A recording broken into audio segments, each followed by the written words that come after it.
सुप्रभात बच्चों, आप सबका संस्कृत की कक्षा में स्वागत है।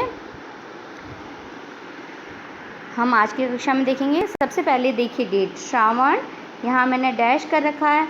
यहाँ आपको आज का पक्ष लिखना है, उसके बाद आपको तिथि लिखनी है। जैसे आज क्या है, श्रावण शुक्ल द्वितीया, यहाँ आपको शुक्ल और द्वितीया लिखना है।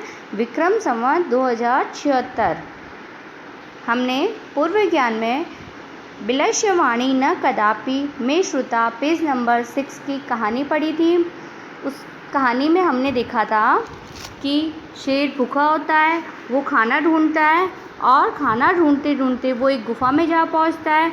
वहाँ गुफ़ा में रुककर वो सोचता है कि मैं यहीं पर वेट करता हूँ, इंतज़ार करता हूँ, शायद शाम को कोई जानवर यहाँ आ जाए और उसे खाकर मैं अपनी भूख बुझाऊँ। शाम को उस गुफ़ा का स्वामी सियार आता है। वहाँ पर श्रृगालः का अर्थ क्या होता है, सियार आता है। वो देखता है कि शेर के पैरों के निशान गुफ़ा में जा रहे हैं लेकिन वापस बाहर नहीं आ रहे हैं। वो समझ जाता है कि मेरी गुफ़ा में, मेरे बिल में शेर है। तो वो उपाय करता है, वो अपनी बिल को, गुफ़ा को आवाज़ लगाता है कि हे गुफ़ा, तुमने मेरे साथ एक वादा किया था मुझसे कि जब भी मैं बाहर जाऊँगा तुम मेरा नाम पुकारोगे। यहाँ तक हमने पढ़ा था। अब हम पेज नंबर 7 पे इसी कहानी का आगे पढ़ेंगे। अभ्यास कार्य, आपको अपनी संस्कृत की नोटबुक में इस कहानी का हिंदी सार लिखना है। आपको संस्कृत नहीं लिखनी है, आपको सिर्फ हिंदी लिखनी है। इस कहानी, ये पूरी कहानी लिखनी है, इसका सार लिखना। अब हम अपने पाठ, द्वितीय पाठ के विलक्ष्यवाणी न कदापि में श्रुता का आगे गद्य देखेंगे। देखिएगा, पहले हमने देख लिया था कि शेर भूखा होता है, वो गुफ़ा में चला जाता है, गुफ़ा में रहकर किसी का इंतज़ार करता है ताकि वो जो भी जीव वहाँ पर आए उसे खाकर अपनी भूख को शांत करे। उस गुफ़ा का स्वामी कौन होता है, सियार होता है। सियार आता है, वहाँ देखता है कि उसके पैरों के निशान शेर के अंदर गए, बाहर नहीं आए। तो वो युक्ति लगाता है, उपाय सोचता है और गुफ़ा को आवाज़ लगाता है कि हे गुफ़ा, तुम मुझे आवाज़ लगाओ तभी मैं अंदर आऊँगा। तो उसके बाद शेर क्या करता है वो अब हम देखेंगे।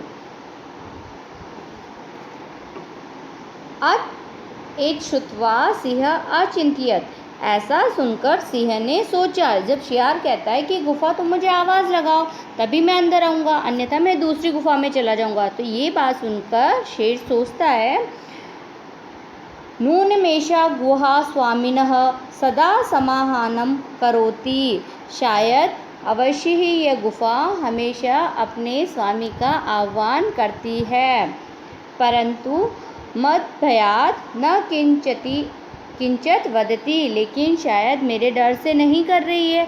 अर्थात हमेशा यह गुफ़ा अपने स्वामी को बुलाती है लेकिन आज मेरे डर से नहीं कर रही है। कितनी बार होता है कि जैसे अपन ज़्यादा डर जाते हैं तो अपने से मुंह से आवाज़ नहीं निकलती है, अपने हाथ पैर काम नहीं करते हैं। उसी को शेर ने एक श्लोक में बताया है। ये आगे का श्लोक है एक, अथवा साध्विदम उच्यते, ये श्लोक है इसी बात को कि जब हम डर जाते हैं तो हमारे हाथ पैर काम नहीं करते हैं। जैसे शेर सोच रहा है कि उसके डर से गुफ़ा आवाज़ नहीं कर रही है। भय संत्रस्त मनसाम हस्तपादादिकाः क्रिया प्रवर्तते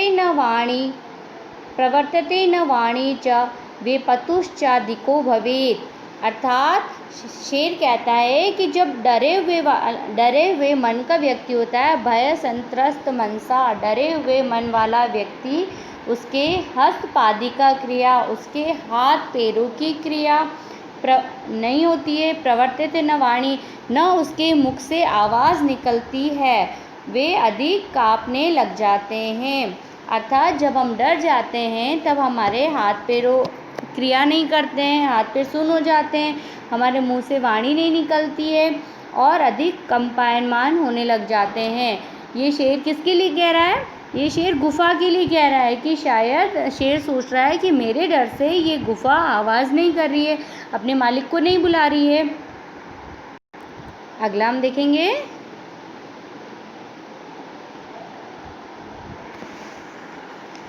तदहम् अस्य आहनं करोमि, तो शेर सोचता है कि अगर गुफा आह्वान नहीं करेगी तो वो अंदर नहीं आएगा, तो मैं किसे खाऊंगा। तो यही सोचकर शेर सोचता है कि अच्छा, तो इस गुफा की जगह मैं आह्वान कर लूँगा इसके मालिक का, अर्थात जो बाहर है मैं उसे अंदर बुला दूँगा। एवं स बिले प्रविष्ट में भोज्यम भविष्यति, जब वह बिल में आएगा तो मुझे मेरा भोजन प्राप्त हो जाएगा, मैं अपना भोजन कर लूँगा। इत्य विचार्य सिंह सहसा श्रीशृंगालस्य आह्वानं करोत्। ऐसा सोचकर शेर ने अचानक श्रृंगाल का अर्थ मतलब क्या होता है, सियार का आह्वान किया, मतलब उसका नाम जोर से उसने बुलाया। सिंहस्य उच्च गर्जनम प्रतिध्वनिना सा गुहा उच्चे श्रृंगालम आयात।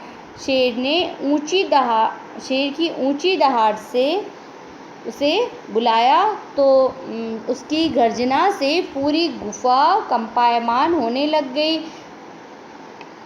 अनेन अन्ये अपि पशु भयभीता अभवन्, और उसके साथ साथ दूसरे पशु भी उसकी आवाज़ सुनकर भयभीत हो गए। शेर सोचता है कि मैं इसे अंदर बुला लूँ सियार को, तो ऐसा सोच के जब वो सियार को अंदर बुलाता है तो उसकी आवाज़ से गर्जना होती है और गुफा में प्रतिध्वनि होती है, तो उसकी आवाज़ गूंजती, तो सारे पशु पक्षी उसकी आवाज़ सुन के भाग जाते हैं, डर जाते हैं। आगे हम देखेंगे।